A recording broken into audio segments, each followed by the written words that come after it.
right, we're doing a little experiment here. 2 cameras going. To say good morning. It's Tuesday at 7:15. I've just made the reservations for our first rides of the day at Animal Kingdom, which is where we're heading today. Had a great day yesterday, our first full day here. You've seen some of the video already, but there's several things that we didn't take video of. You saw our reaction to Rise of the Resistance. The ride is amazing. It's almost 20 minutes, the total experience. You go through multiple phases. It's effectively 3 or 4 rides put together into one.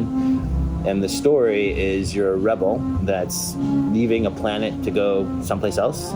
And the Empire tractor beams your ship, takes you on board.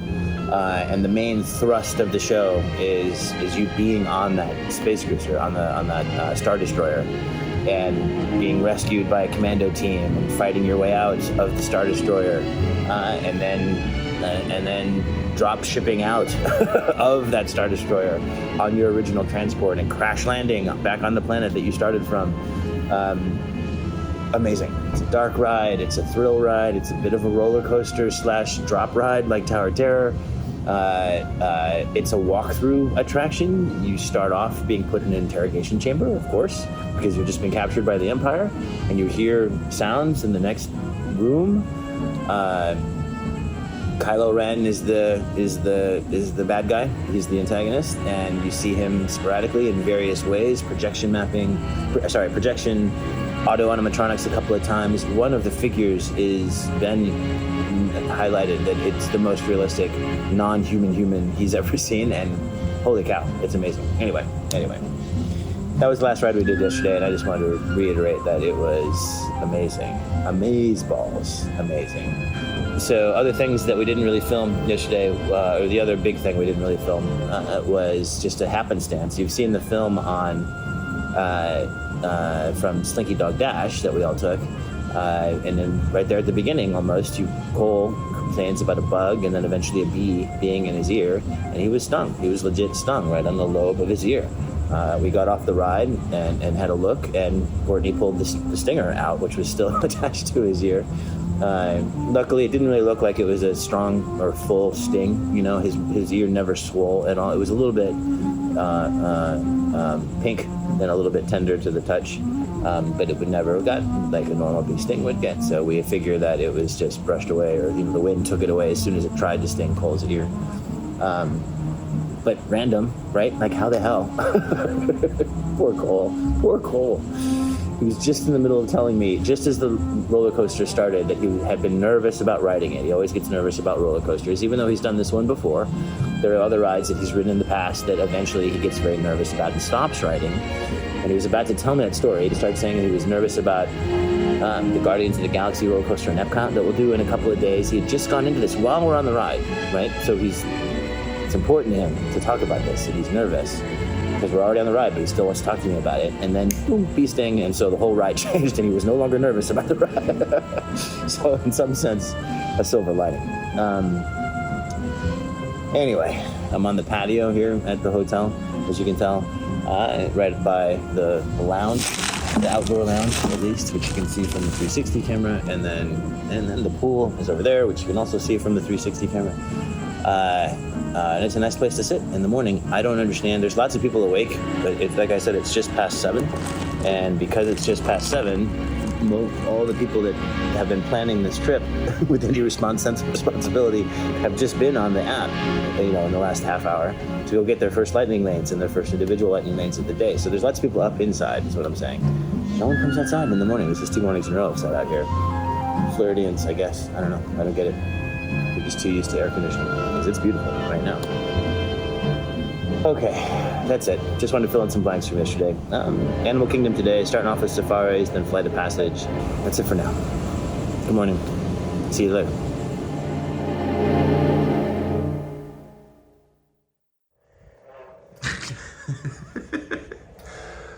Courtney's assuaging her grumpiness about having to wake up at 8 a.m. by playing Jedi before she's even before she's even vertical. Weirdos.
Sterling. I'm going to be your safari guide today here at the Harambe Wildlife Reserve. During our safari today, please remember to keep your hands, arms, feet, and legs inside the truck and stay seated at all times. It does get pretty bumpy out there. And it looks like we're good to head on into the reserve. So first here we're going to be entering into the Little Aturi Forest. Now the Little Aturi Forest is home to a lot of shy and reclusive animals that might be hiding behind the trees, so keep an eye out for them. Are you keeping an eye out for the shy and reclusive animals? Look at the store. And there are those animal spotting guides above your head which show you some of the animals we can find out here. And this bird over here on our right side, that is a saddle-billed stork. They've got those yellow saddle shapes right on top of their bills. They're very cute. The thing is, they will not chew them. If he stands there for half an hour, we will sit here for half an hour. Pick up a couple of feathers. See, he just put it in park.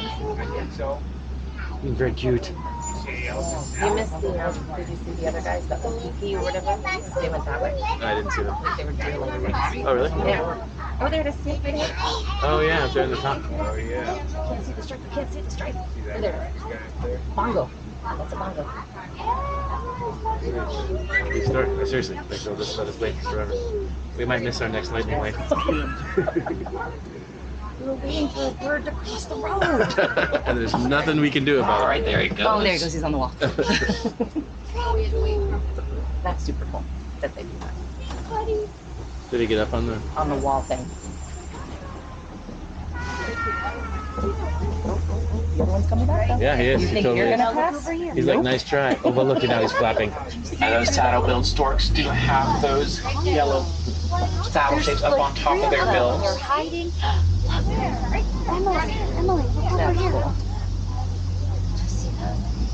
Up there on our left side, those are bongos. He's looking And at on the us. right side with the striped legs, that's an okapi. They've got those striped legs. And the bongos have those backwards facing horns, which help them to run quickly through the forest without getting caught on the trees. Oh, so close. And those are greater kudus without horns, the lighter tan ones. And those okapi back there have those striped legs, which make them look like they'd be related to zebras, but Don't they're say that, actually because now you mostly just jinxed related it. Now we to won't see another giraffes. animal. But they have long Take tongues, that, just take like that. giraffes do, to grab onto those leaves and twigs out there. There are a couple of different black rhinos up here on our left side. That black rhino have a triangular upper lip, which lets them grasp onto the leaves from those bushes out here so they can eat them. And they're going to weigh around 3,000 pounds when they're fully grown.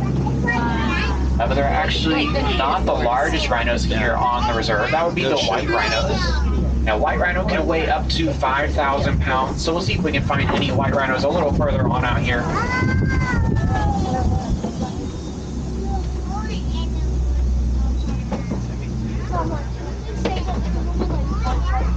You're doing quite well. I don't see much else out here in the forest, so we're going to head on over to the Safi River.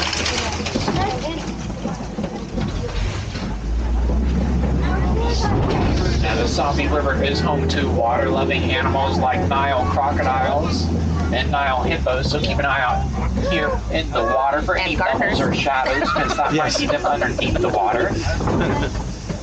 I can see them. I see them behind. Now, there are some couple hippos over there on our right side. The hippos can hold their breath for up to 8 minutes at a time. And they'll spend most of the day underneath the water. It helps them to stay cool and keeps themselves protected from the sun. We'll see if we can find any more hippos around here. That was cool. Yeah, there's some more on our left side over there. That's a group of hippos like that. It's going to be called a bloat of hippos. A lot of people think that hippos can't swim, but they actually can. They just usually do walk along the bottom of the riverbed. Now over on our left, on that island, those birds are saddle-billed storks up on top of that nest there. You can see that one with its mouth open. That's how they are able to keep themselves cool out here, since birds can't sweat. So that's how they'll keep themselves cool. And those hippos back there are considered to be one of the most dangerous animals in Africa because of their large, powerful jaws. But they are herbivores, so they're only going to use them if they feel like they need to protect themselves. Over on our left, those are Nile crocodiles. And Nile crocodiles would eat just about anything that gets near the shore. But they do mostly eat fish, and they could go for months at a time without having a full meal.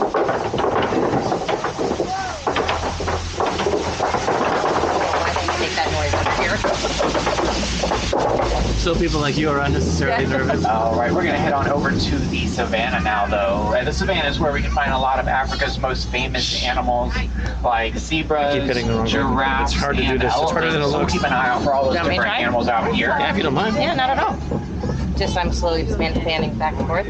Well, just that's the close-up camera. Wait, look, see it. I was looking at the head. Maybe we were heading over towards that is a baobab tree.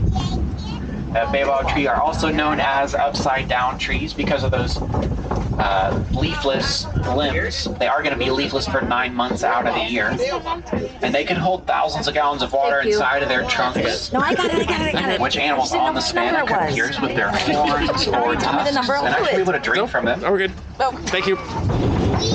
Appreciate your effort. I can hold the stick. I'm pretty good at the stick. Now you have A couple of zebras over here in the distance, and a giraffe that will make her way over towards once we get down this hill and a little closer to them.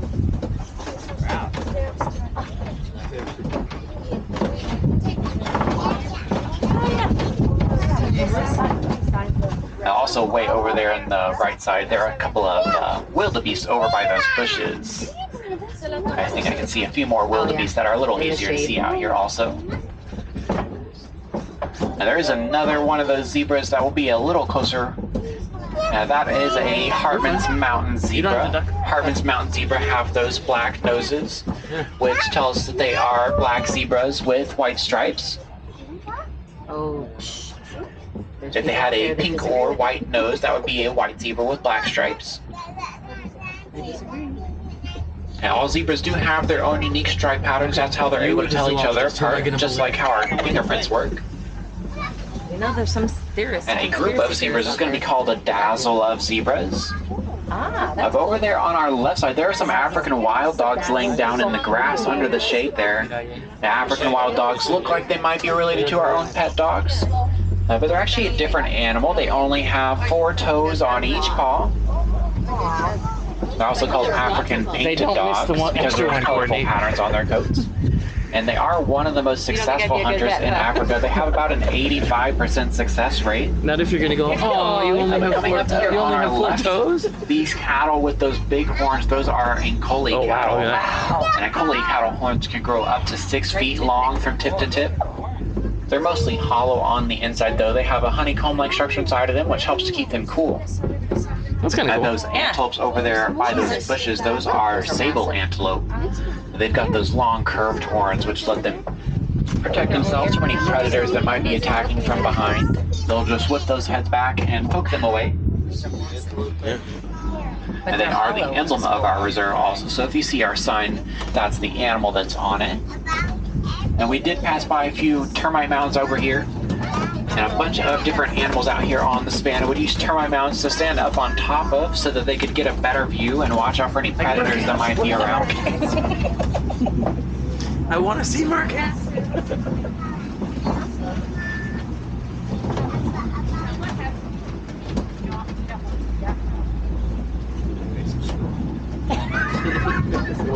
Invasive squirrel. Toto, we are not in Kansas anymore. There are some more zebras around here that we'll get closer to again. And also those gray antelopes way back there, those are the wildebeest. The wildebeest are the largest migrating herd animals in the world. They actually have been able to create herds of over 1 million wildebeest before.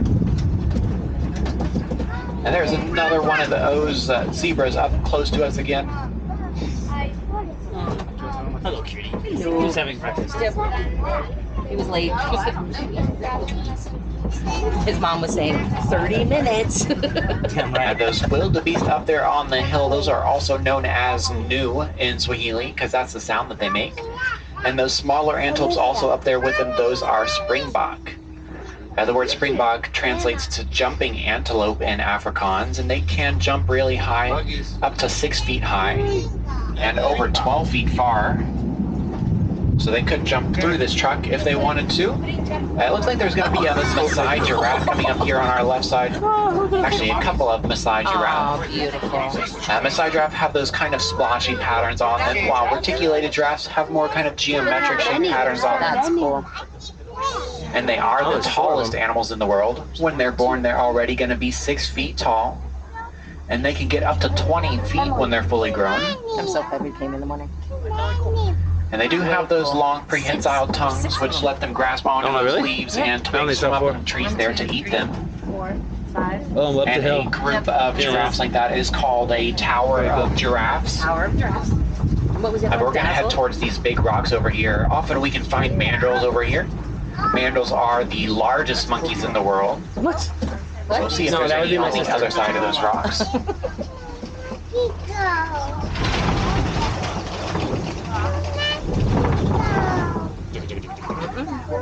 Yeah, I do see some of those mandrills over there on the left. Oh, no, that's not. Underneath the trees over there. Mandrills are monkeys. They do have short little tails. That's how you can tell the difference between monkeys and apes.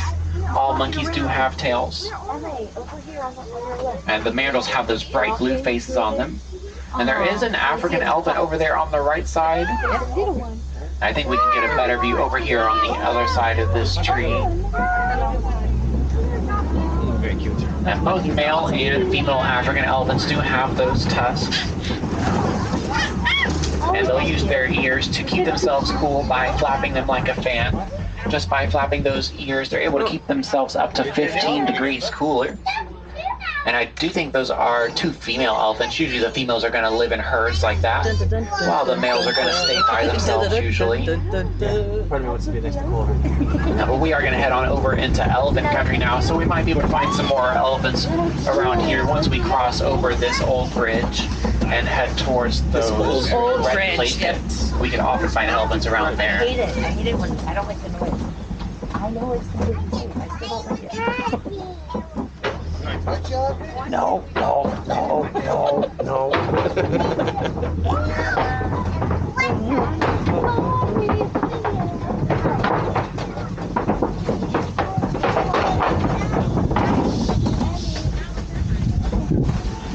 All right, here are those red clay pits, and elephants do hang out around here because they do actually eat the clay for its minerals, kind of like how we would take vitamins. Same sort of idea.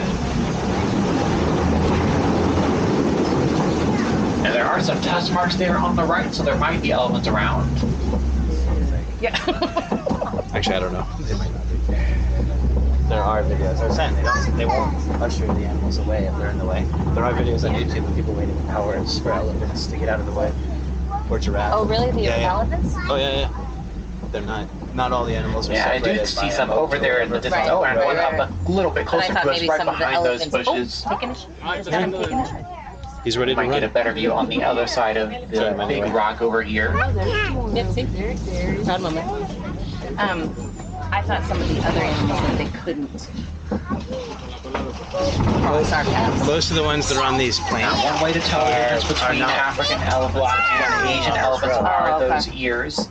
African elephants are going to have much bigger ears than Asian elephants. Would you? And their ears are also kind of roughly shaped like the continent of Africa. I saw another elephant over here that we'll make our way over towards.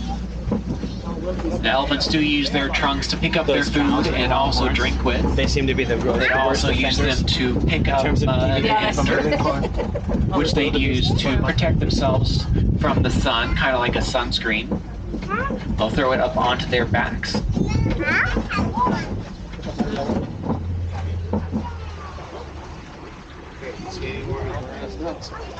Yeah. So he's not calling him out. He's like, The elephant's just on the other side of the grass over on our left here. And there are some flamingos that we're getting close to also. These are greater flamingos. Greater flamingo are the largest species of flamingo. And you can see those gray ones along with them. Those are baby flamingos. They're going to be that gray color when they first hatch. And then they get their pink color over the first couple years of their life from their diet of brine shrimp. So it is the shrimp that give them that pink color. Oh my gosh, wow. And they are filter feeders, which means that they stick their heads underneath the water and filter out the shrimp with their beaks to eat them. And a group of flamingos like that is going to be called a flamboyance flamingos. Of course it is. That's awesome. Tower, flamboyant, and Oh, big African elephant. dazzle. Thank you, Jesus. Dazzle. Big African elephant back there. Big What man. was the word? There are some rhino footprints around here, so keep an eye out for any rhinos that might be hiding in those bushes out here. To figure out which ones. I think I can see some over there actually in the bushes, so we'll head over there. I only knew pack of wolves and I forgot what the other one was.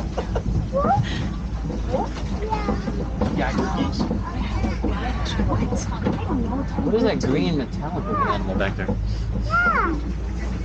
It was a truck. Yeah, there are actually a mom and baby white rhino over there in the bushes. And wow. another rhino back there. So a group of rhinos like that's going to be called a crash of rhinos. And white rhinos are the largest species of rhino. They're the ones that can weigh 5,000 pounds. And they've got large square mouths, which let them get close to the ground here on the savannah so they can eat the grass. That's why you'll usually find white rhinos in the savannah. They twicking And black rhinos mostly over in the forest since they have the triangular lips to grab onto those bushes.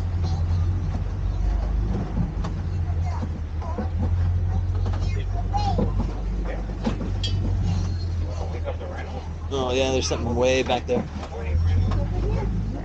Way back.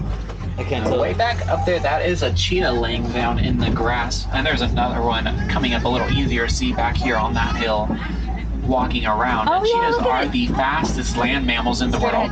They're able to reach speed over 60 miles an hour. Hello, kitty, kitty, They're also I'm one of pretty the sure they only don't come near cats us. that hunt during the daytime. And so they do No, you have see the black fence. markings right Yep. underneath their eyes, which reflect the sun, the same way that athletes make those They marks under probably their own very eyes. well fed. And cheetahs are also the only big cats that don't make a roaring noise. Instead, they kind of make a chirping noise. But they do purr. Now, the smaller antelopes there on our right side, those are water bucks. Yeah. They've got big white circles on their backsides, which help them to keep their herds together at nighttime whenever they're migrating. Cool. They could just follow those big white circles around. And this is a big Kopi rock formation over here. This should be Now, a bunch of animals on the savannah use Kopi rocks to stand up on top of so that they could get a better view and watch for any predators that might be around or any prey that they might be looking for. Oh, hey. There's some of those water buck on the right side again. He's very safe. Now, we can there. often Yeah, find there's lions one. near these They rocks. look a little like donkeys. And yeah, there is a lion over there sleeping up on top of that rock. Oh, here. Oh, Now, lions do sleep for up to 20 hours out of the day before they do their hunting at nighttime. Lion. And it is actually those female lions that do most of the hunting while the males stay back and watch over the cubs. There's two of them up there. Looks like there's two of those lionesses there. And then the one male lion. If you were to weigh the mane on that lion, his mane alone would weigh around 40 pounds just by itself. And you would be able to hear a lion's roar from up to 5 miles away. Wake up. That's Oh, there's three. Yep. There's two on the lower Yeah, and one one on the on the higher. She got kicked out of bed. Yeah. How cool. It was fun when we were all awake. That's I'm cool. not blocking your view. No, not at all. Not at all. Now we're going to head on over here towards this warthog burrow. Now warthogs do make burrows by using their front tusks to dig up the ground and make burrows which they back themselves into so that they can hide and watch for any predators that might be around. And it looks like there is a warthog in one of the burrows over here at the end. And if you remember the warthog Pumbaa from the Lion King, the word Pumbaa does mean silly or foolish in Swahili. It was really low. It would have been hard for you to go. I got it on my video. Let's see the same thing. Things still going? Sure. Over there on our right, there is a bontebok up behind that log there, that smaller antelope with the horns. And some ostrich eggs there on the ground also. What? And at one point, there were only 17 bonteboks left in the world. But conservation efforts have been able to bring their numbers back up to over 2,000 and still growing. right? And those ostrich eggs are super strong. They're able to hold the weight of a fully grown human standing up on top of Okay, them. well, there we go. They wouldn't break. Yeah, but that doesn't help with the rhino. Well, that's But I right. don't think those ones were fertilized. Usually the ostrich will stay around them if they were. And I don't see any around here. So you can just eat those. But ostrich are the largest birds in the world. And they do have powerful legs, which they use to kick away any predators with.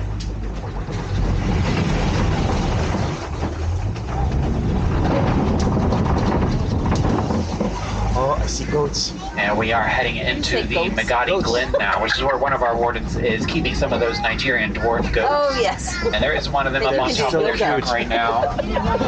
Nigerian dwarf goats would eat the grass and also the undergrowth that a lot of animals out here wouldn't eat. Look at them all. So they do help to keep the grass nice and trimmed up. And So those cute. goats would also produce milk, which can be used to create other dairy products with, like goat cheese. Goat cheese. Oh, no, that was cheese. What was the thing that goat cheese on? Oh, the butter. The butter. That's what someone's doing right now. It's churning. I need goat butter for the restaurant. Now we are heading out of the reserve now and back towards the village. But we were able to see a bunch of those different animals out here today, like those lions, rhinos, elephants, and giraffes. But if you guys do want to see some...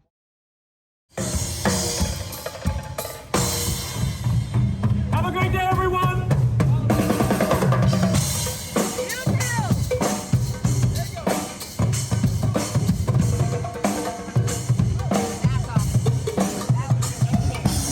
That would be a cool gig.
Still out of the story build up. But you pass through a room where you bond with your avatar. Like you're. It's not lit up? Yeah, is that really safe? Oh, no, wait, there's people on the side, I think, of the research. So those are people. Or as we call it, a banshee. The way you're gonna do this is by being matched to something called an avatar. And I'm here to help you guys get ready. But first, we have to scan you for Pandoran microparasites. All right, everyone, stay on your number and move your arms a bit. They're totally. Okay, start scan. I like how you can tell who I am because of my hat. I'm like Gandalf. You've all got them. But don't worry, they're very common around these parts. Let's start the decon. Initiating GMR decon. Stand still over your number. You're not gonna feel a thing. Almost done here. You're all clear. Great.